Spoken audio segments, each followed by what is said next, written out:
அன்பானவர்களே, இன்று தவக்காலத்தில் 3ஆம் வாரத்திலே நாங்கள் செவ்வாய்க்கிழமைக்கு கால் பதிக்கின்றோம்.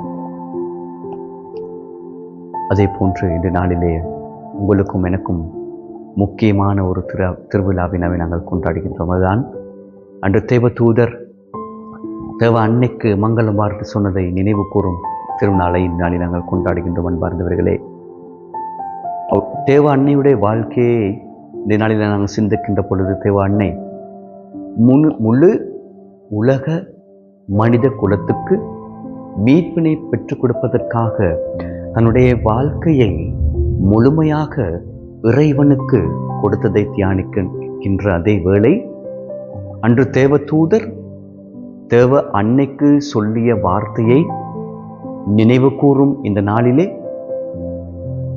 முழு மனித உலகத்திற்கும் முன்னுதாரணமாக தேவ அன்னை திகழ்வதை நாங்கள் பார்க்கின்றோம். நீங்களும் நானும் இன்று எங்களுடைய அழைத்தல் வாழ்வை எவ்வாறு ஏற்றுக்கொண்டு இறைவனுடைய சேவையை செய்கின்றோம்? அன்று தேவ அன்னை எந்த ஒரு விடயமும் தெரியாமல் தேவ தூதர் சொன்னவுடன் தன்னுடைய வாழ்க்கை இறைவனுடைய சித்தம் எதுவோ அதன்படி நிகழட்டும் என்று சொல்லி அந்த அழகான வார்த்தை தான் தேவ அன்னையுடைய வாழ்க்கையிலே இறைவனோடு கொண்ட தொடர்பு மிகவும் ஆழமானதாக இருந்ததை நாங்கள் பார்க்கின்றோம். அப்படியானால் நீங்களும் நானும் இறைவனை பின் தொடர்கின்றவர்களாக இருக்கின்றபடியினாலும் நாங்கள் எவ்வாறு இந்த அழைத்தலை ஏற்றுக்கொண்டு வாழ்கின்றோம்? அன்பார்ந்தவர்களே, எங்களுக்கு தேவையான பாதைகளை நாங்கள் அமைத்து கொண்டுதான் மிகுதியாக இருந்தால் மாத்திரமே இறைவனுக்கு கொடுக்கின்ற நபர்களாக இன்று நாங்கள் வாழ்ந்து கொண்டிருக்கின்றோம். ஆனால் தேவ அன்னையுடைய வாழ்க்கையை நாங்கள் பார்க்கின்ற பொழுது அப்படி அல்ல.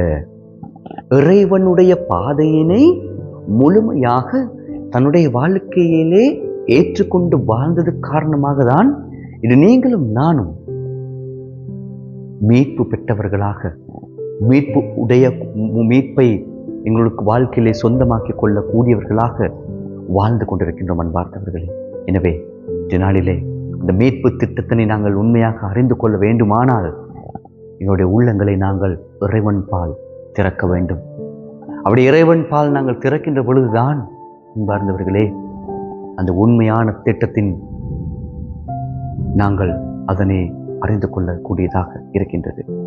இந்த வரப்பிரசாதனத்தின் நாளிலே வேண்டி இறைவனிடத்திலே வேண்டி நாங்கள் செபிப்போம். தேவ அன்னையின் ஊடாக இறைவனிடம் செல்வோம். அப்பொழுது உங்களையும் என்னையும் தேவ அன்னைக்கு கொடுத்த வரப்பிரசாதங்களும் உங்களுடைய வாழ்க்கையிலும் என்னுடைய வாழ்க்கையிலும் பெற்றுக்கொள்ளக்கூடியவர்களாக நாங்கள் மாறுவோம். இந்த வரப்பிரசாதங்களை வேண்டி இந்த நாளிலே மன்றாடுவோம்.